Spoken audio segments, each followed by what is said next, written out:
De todos os icebergs que eu fiz até agora, o mais sombrio com certeza foi de Death Note. Nele, vimos casos reais e perturbadores, e eu tenho certeza de que quando se trata de vídeo de iceberg, é isso que vocês querem ver. Monster, na minha humilde opinião, é o único anime que se iguala a Death Note, quando o assunto é ser bizarro. Neste vídeo, viremos comparações bizarras entre Franz Bonaparte e Joseph Mengele, o maldito cirurgião da morte nos campos de concentração. Cenas bizarras de prostituição.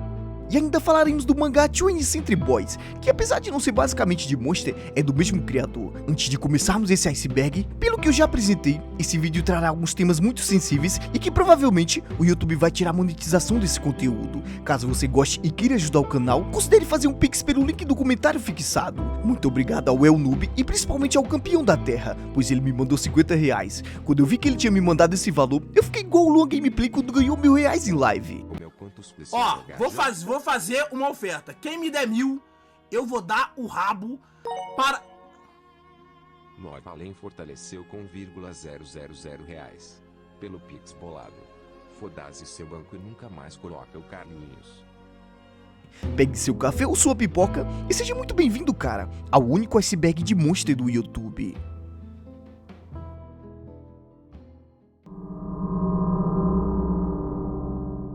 Franz Bonaparte, Joseph Mengele e as malditas experiências. Não é novidade para ninguém que o Franz Bonaparte, o enigmático autor dos livros infantis, sempre esteve por trás dos experimentos do Kinderheim. Sua obsessão por eugenia o torna um dos vilões mais perturbadores e ao mesmo tempo nojento de Monster. Alguns fãs da obra, inclusive eu, sugerem que Bonaparte é inspirado em Joseph Mengele, um maldito cientista conhecido como Anjo da Morte. Mengele foi um médico que realizou experimentos em prisioneiros, mas para entendermos o porquê dessa comparação, precisamos saber o que exatamente o Bonaparte fez. Por trás da aparência de escritor de contos infantis, Bonaparte carregava uma mente doentia. Suas experiências não tinham nada de inocentes, eram verdadeiros experimentos psicológicos. Era ele quem estava por trás do orfanato Kinderheim 511. Ali, eram transformadas em cobaias vivas. Em vez de receberem amor ou proteção, eram jogadas em um ambiente de violência. Eram forçadas a atrair, agredir e até eliminar umas às outras, tudo em nome de uma ideia doentia de apagar a individualidade. Bonaparte, como escritor, usava a própria literatura como arma. Seus livros cheios de metáforas macabras escondiam mensagens perturbadoras. O que poderia parecer uma fábula inocente, na verdade, era como um veneno para a mente de uma criança. Voltando a Joseph Mengele, ele ingressou naquele partido que vocês conhecem muito bem qual é, em 1938, e com a inclusão da Segunda Guerra Mundial, passou a atuar como médico militar. Em 1942, acabou gravemente ferido e, pouco tempo depois, foi transferido de função. No ano seguinte, quando o regime do cara do bigodinho já havia determinado o extermínio dos judeus, Mengele foi nomeado médico-chefe. Foi lá em um daqueles malditos campos que ele ganhou o apelido de Anjo da Morte, devido à sua crueldade durante o processo de seleção de prisioneiros. Ele decidia sem hesitar quem teria chance de trabalhar e quem seria enviado diretamente às câmeras de gás. Diferente de outros médicos do regime, Mengele não apenas cumpria ordens, ele demonstrava prazer em enviar milhares de pessoas para a morte. O que o tornou mundialmente conhecido, entretanto, foram suas experiências científicas brutais. Antes mesmo da guerra, ele já defendia ideais ligados à eugenia e a chamada limpeza racial. E é aqui que encontramos a primeira semelhança entre Mengele e Bonaparte: eugenia. Naqueles malditos campos, Mengele transformou seres humanos em cobaias, especialmente irmãos gêmeos, que se tornavam alvo de experimentos desumanos. Muitas vezes, essas vítimas eram infectadas com doenças, submetidas a testes químicos, mutilações e até cirurgias realizadas sem anestesia. Entre seus atos mais cruéis está o episódio em que ele costurou dois irmãos pelas costas, tentando de forma absurda criar gêmeos siamês. Mengele buscava a forma de aumentar o número de nascimentos múltiplos para fortalecer a raça ariana, a raça pela qual o cara do bigodinho falava ser a superior. Ele infectava prisioneiros com tifo. Tifo é um grupo de doenças agudas e graves, causada por bactérias e transmitidas principalmente pela picada de insetos, como por exemplo piolho e pulgas, que se manifestavam com febre alta, dor de cabeça e exaustão. Ele trocava órgãos de prisioneiros, dava injeções, entre outros atos. Após a derrota de seu partido, Mengele conseguiu escapar. Viveu inicialmente na Argentina, utilizando seu verdadeiro nome, até que a pressão internacional e um pedido de extradição o levaram a se esconder no Paraguai e também no Brasil. Ele morreu afogado em 1979 no litoral de São Paulo, possivelmente devido a um derrame enquanto nadava. Sua identidade só foi confirmada anos depois. E essa conexão entre o Bonaparte e o Mengele pode ser sem coincidência, porém ela é reforçada por vários pontos. Ambos se dedicavam a experimentos desumanos, ambos tinham interesse em gêmeos e ambos conseguiram escapar da justiça por um tempo. É visto na obra que depois de um tempo, Bonaparte se arrepende e foge para uma pequena cidade para se esconder. Coincidentemente, ele também usa nomes falsos, algo que pode até querer negar, mas Bonaparte, na minha humilde opinião, foi inspirado no Anjo da Morte. Uma das cenas mais perturbadoras de Most é quando Johann, disfarçado como sua própria irmã, engana um garoto que era conhecido como Miloš. Nessa manipulação cruel, Johann convence o menino de que sua vida não tem valor algum, de que ninguém se importa com ele. Ao mesmo tempo, promete ajudá-lo a encontrar sua mãe e, de maneira perversa, indica justamente o caminho para o distrito da Luz Vermelha, um ambiente marcado pela prostituição, completamente inapropriado para uma criança inocente. Chegando lá, tomado pela ingenuidade infantil, o garoto começa a andar pelas ruas se perguntando: onde está minha mãe? Até que em uma cena extremamente perturbadora, ele se depara em um beco com um homem mantendo relações com uma prostituta. O sujeito, ao notar a presença da criança, apenas diz friamente: fique aí e assista. A crueldade da situação é esmagadora, e fica claro que tudo aquilo é parte da lição que Johann queria que o menino aprendesse, a de que sua existência era irrelevante, de que o mundo era grotesco e indiferente à sua dor. Tomado pelo desespero e pela conclusão de que viver não fazia sentido, o garoto decide tirar a própria vida. Numa noite de chuva intensa, ele se aproxima à beira de uma ponte, pronto para pular. Nesse momento, Grimm e Tema conseguem encontrá-lo a tempo. Eu nunca aprendi a demonstrar sentimentos tão difíceis assim. Logo em seguida, o garoto pisa friamente em uma mariposa enfraquecida pela chuva, demonstrando um vazio assustador dentro de si. A cena desperta em Grimm uma reação instintiva. Tomado pelo desespero, ele tenta convencer o menino de que aquelas palavras não eram verdadeiras. Segurando o filme O Garoto, ele insiste que existe sim um motivo para ele ter vindo ao mundo. Ao dizer isso, Grimm não fala apenas com a criança, mas também consigo mesmo, como se tentasse resgatar sua própria humanidade. Todos são vítimas do Kinderhai. Vocês já pararam para prestar atenção que em Monster, todos os personagens parecem carregar algum tipo de trauma? Essa teoria é bem pesada, pois ela amplia a ideia do Kinderhai 511 para além do Johann. A ideia é o seguinte: o anime mostra Johann como produto direto do orfanato, só que, olhando mais fundo, percebemos que praticamente todos os personagens da obra carregam cicatrizes parecidas. Uns viveram traumas de infância, outros foram marcados pela guerra. Essa teoria sugere que, de certa forma, todo personagem de Monster é vítima de um Kinderhai próprio. Pode não ser literalmente o orfanato 511, mas sim versões diferentes de manipulações. Por isso tantos personagens parecem despedaçados, vivendo à deriva sem saber o que fazer. Eles são adultos, mas se comportam como sobreviventes de experiências. Isso ajuda a explicar por que o anime está repleto de figuras traumatizadas, policiais meio perturbados, criminosos sem rumos, pessoas comuns presas, entre outros. É como se todos estivessem carregando dentro de si algo relacionado ao Kinderhai, algo que, independentemente de onde você esteja, vai estar sempre lá, te atormentando. Nina, mesmo não tendo seguido o caminho do irmão, também carrega a marca de experimentos. Tema não passou por experimentos de um orfanato, mas foi vítima de outro tipo de sistema, a própria estrutura e política do hospital. Ele foi manipulado e usado pela elite médica. A decisão de salvar Johann foi uma forma de quebrar esse sistema. Tema é vítima de uma espécie de Kinderhai social. Vários personagens ligados à polícia ou à justiça também parecem meio loucos. O detetive Richard não conseguiu seguir em frente depois da morte de Stefan, e Luke era obcecado demais com o caso. Ao longo do anime, praticamente todo personagem que cruza o caminho de Tema tem uma história marcada por traumas. Famílias desfeitas pela guerra, crianças abandonadas em orfanatos, adultos que perderam o sentido da vida. Cada um deles parece carregar um pedaço do Kinderhai. Vista por esse ângulo, Monster deixa de ser apenas uma história de perseguição entre Tema e Johann. No final, essa teoria nos mostra algo perturbador. O mundo em que os monstros não nascem sozinhos. Eles são criados através de atrocidades humanas. Tema é o verdadeiro monstro?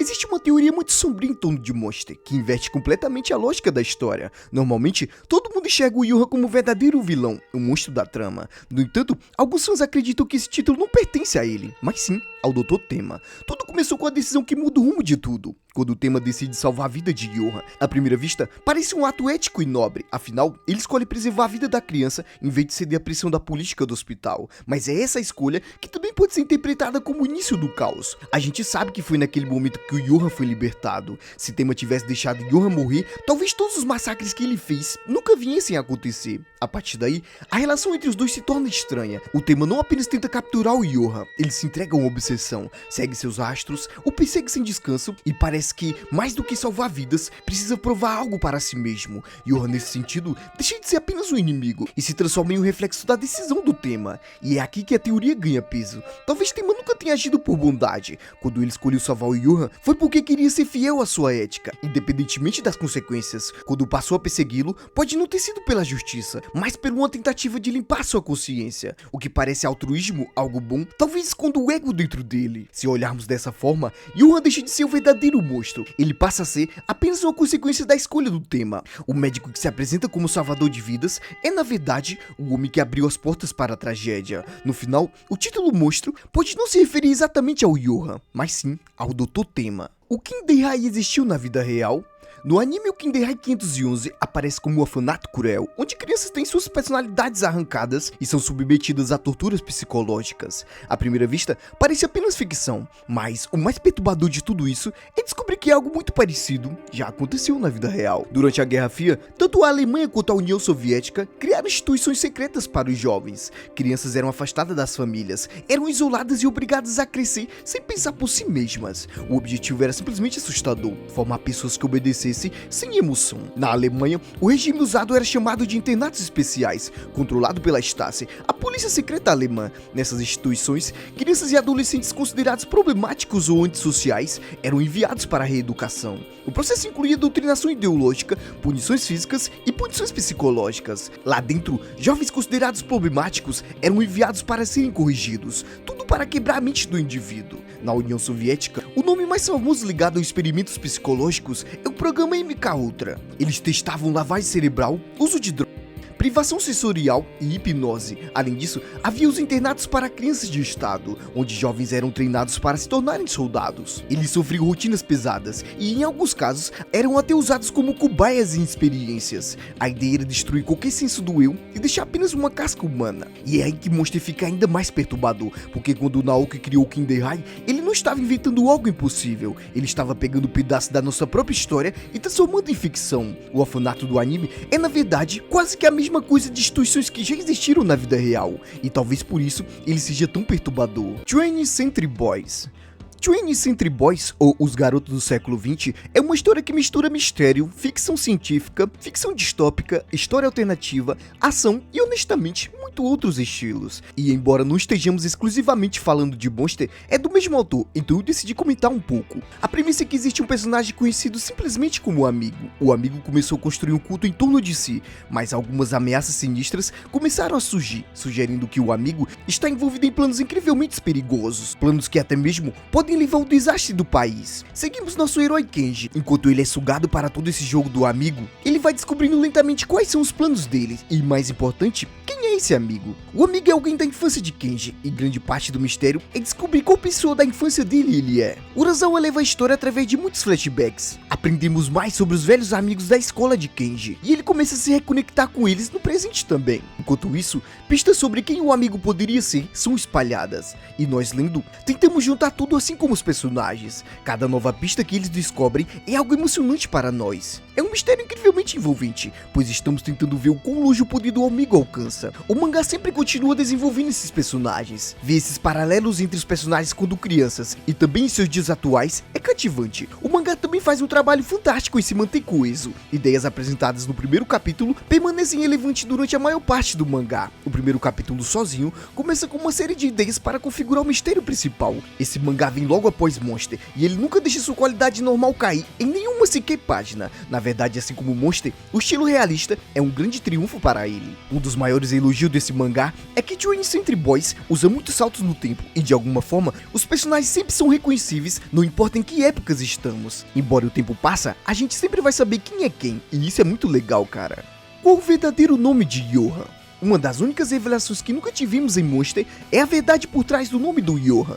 Tema até tem um contato com a mãe dele, mas nunca nos é dito o verdadeiro nome dele. Porém, e se o nome original fosse Johan o tempo todo? Essa teoria surgiu de um provável erro de tradução. Quando vemos flashbacks dos gêmeos na fronteira alemã, algo estranho acontece na tradução do inglês. Nina chama seu irmão de Johan, um nome que ele não deveria ter. Então, por que Johan já tem esse nome. Em outras traduções, há um termo geral usado para irmão e não Johan. No entanto, quando traduzido para o idioma mais falado do mundo, eles usam o nome Johan. Bem, talvez porque esse seja realmente o verdadeiro nome dele. E nessa teoria, uma confirmação de que o monstro que ele sempre acreditava ser, sempre esteve dentro dele. E isso é muito interessante, cara. Richard Brown pulou ou foi empurrado? Brown era um detetive de destaque em Monique. Geralmente, ele era muito bem visto como oficial, até que um dia sua vida mudaria para sempre. Brown estava conduzindo a investigação para rastrear um serial killer que aterrorizava Monique. Eventualmente, ele encontra o seu homem, o jovem Stefan. Após perseguir o garoto até uma estação, Brown acaba matando-o. Essa ação se tornaria o ponto-chave de sua vida e muito possivelmente a primeira grande ação eventual da sua morte. O livro A No Demonstre descreve assim: o agente Brown foi aclamado como um herói pela mídia após seu feito, mas foi apenas com uma única carta publicada que virou toda a sua vida de cabeça para baixo. A carta anônima enviada por uma testemunha alegava que Stefan havia sido morto a sangue frio. O departamento de polícia realizou uma audiência pública e reabriu o caso. Em troca da renúncia de Richard Brown, a verdade se tornou muito nebulosa. Durante esse tempo, Brown perdeu sua carreira, sua família e estava travando uma batalha perdida contra o alcoolismo. Retornamos à história de Brown anos depois. Nesse intervalo de tempo, ele aceitou a morte de Stefan, ele parou de beber e está perto de se reunir com sua filha e também com sua esposa. Enquanto ele investiga, Brown começa a desenterrar pistas sobre alguns crimes não resolvidos. Todas essas pistas apontam para um homem chamado Johan. Brown se aproxima da morte mais uma vez. Quando ele finalmente junta todas as peças, o desastre bate na sua porta. Johan leva Brown a um bar. Brown pede café. Após uma discussão cada vez mais acalorada, Johan leva a conversa para o telhado. Ali, Johan revela que Brown atirou no jovem completamente sóbrio. Ele não estava bêbado como ele falou. Então, ele oferece uma bebida a Brown. As sirenes tocam do lado de fora da casa do doutor. Seu paciente Richard morreu. Porém,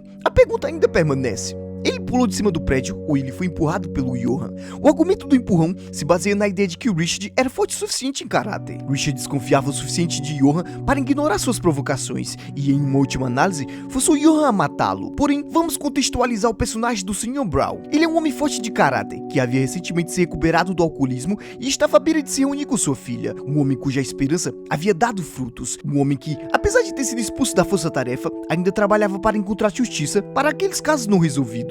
Em A No Demonstre também é dito: vários repórteres policiais escreveram artigos em defesa de Richard. Eles afirmaram que ele não era uma figura suja que mataria um homem indefeso, seja ele um criminoso ou não. Não vamos discutir os detalhes não confirmados da morte de Stefan. Concordamos com Johan que Brown atirou no garoto sóbrio, independentemente das outras circunstâncias. É importante também notar que no seu raciocínio, o garoto que ele viu era semelhante ao Johan. Ambos criados no Kinder High, ambos descritos como um verdadeiro monstro. Quando perguntados sobre os outros casos, Richard diz que dói que aquele criminoso ainda esteja vivo vivendo por aí. Em certo sentido, prender Johan é uma redenção pela morte de Stefan. Como mencionado anteriormente, eles dois eram maus. O argumento do pulo se baseia na ideia de que o confronto com Johan foi demais para o Richard. Ele causou culpa o suficiente para fazê-lo pular. Porém, se há uma característica que a gente sabe sobre o Richard, é que ele é assombrado pela memória de Stefan. É tão provável assim que ele tenha pulado? A verdade é que eu simplesmente não sei, mas acredito que o Johan encurralou o Richard sim com palavras. Johan é um homem que pode te eliminar apenas com as palavras. Johan é o anticristo? A abertura do primeiro episódio de Monster, na minha humilde opinião, é a abertura mais macabra do mundo dos animes. E vocês já vão saber o porquê.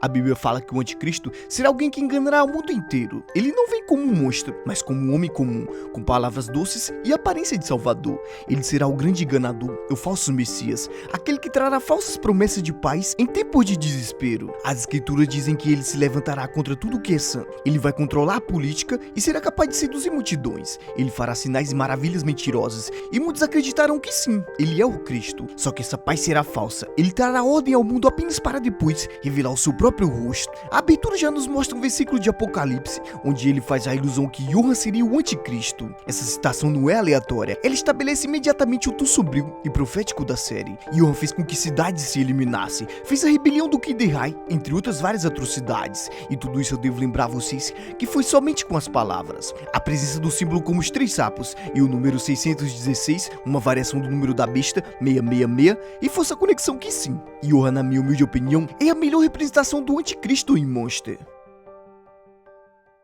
Quando a gente perde uma pessoa que amamos, nos primeiros dias a gente não acredita. A gente olha pra porta, ou seja lá para onde foi e pensa: Isso é pegadinha, cara. Logo ela vai voltar. Porém, o tempo passa e você vê que aquela pessoa jamais vai voltar. Você olha para a porta, para o celular, para qualquer sinal que indique que aquela pessoa vai voltar. É como se o seu coração não aceitasse o que os olhos já viram. Eu acho que as pessoas seriam muito mais felizes se admitissem as coisas com mais frequência. De certa forma, somos todos prisioneiros de algo. Uma memória, um trauma, um arrependimento. Somos todos definidos por aquilo que não podemos mudar. E o mais foda de tudo isso é que é justamente contra isso que já está feito que gastamos a maioria das nossas forças. É como se você quisesse reescrever o passado. Você sente que está andando no automático. Trabalha, conversa, até sorri. Mas no fundo, existe aquele vazio que não vai embora. Às vezes, você está feliz e de repente do nada, vem uma lembrança, uma memória invade a sua cabeça. Infelizmente, se você passa por isso, cara, eu devo te lembrar de uma coisa. O que dói é o que também te molda. A saudade, a perda, os erros. Tudo isso nos transforma em pessoas melhores. Quanto mais cedo você aceitar que nada dura para sempre, mais cedo você verá que o pouco que você passou com aquela pessoa foi o suficiente para marcar sua vida. Não deixe de viver por conta de outra pessoa, cara. Não perca sua paz, não perca sua dignidade apenas por uma crise de ansiedade.